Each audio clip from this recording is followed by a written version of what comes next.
அனைவருக்கும் கிருஷ்ண ஜெயந்தி ஆடி கிருத்திகை அட்வான்ஸ் நல்வாழ்த்துக்கள். இப்போ ரவா சீடை செய்யறதுக்கு தான் நான் பொருள் எடுத்து வச்சுருக்கேன். 1 கப் ரவையை வறுத்து வச்சுருக்கிறேன். அதே மாதிரி 1/4 கப் உளுந்தை வறுத்து அரைச்சி வச்சுருக்கிறேன். 4 ஸ்பூன் தேங்காய் துருவல், ஒரு ஸ்பூன் குருமிளகு, 1 ஸ்பூன் சீரகமும் நல்லா பிடிச்சி வச்சுருக்கேன். 2 ஸ்பூன் நெய், கொஞ்சம் தேவையான உப்பு, பெருங்காயத்தூள், தண்ணி, இதுதான் நமக்கு தேவையானது. இப்போ இதையெல்லாம் ஒரு பெரிய பாத்திரத்தில் ஒன்றா போட்டுக்கலாம். முதல்ல வறுத்து ஆற வச்ச ரவையை ஒரு பெரிய பாத்திரத்தில் போட்டுக்கலாம்.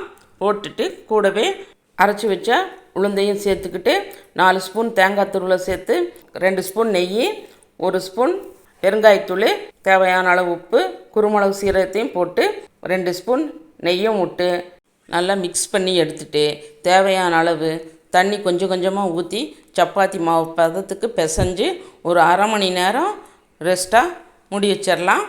அரை மணி நேரம் கழித்து எண்ணெய் காய வச்சுட்டு சின்ன சின்ன பாலாக உருட்டி எடுத்து காஞ்ச எண்ணெயில் போட்டு எடுத்தோம்னா சுவையான ரவா சீடை ரெடி.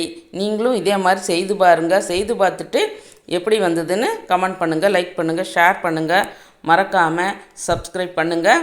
இந்த வீடியோ பிடிச்சிருந்ததுன்னா ஒரு லைக்கு போடுங்க. வாழ்க வளத்துடன் நலத்துடன்.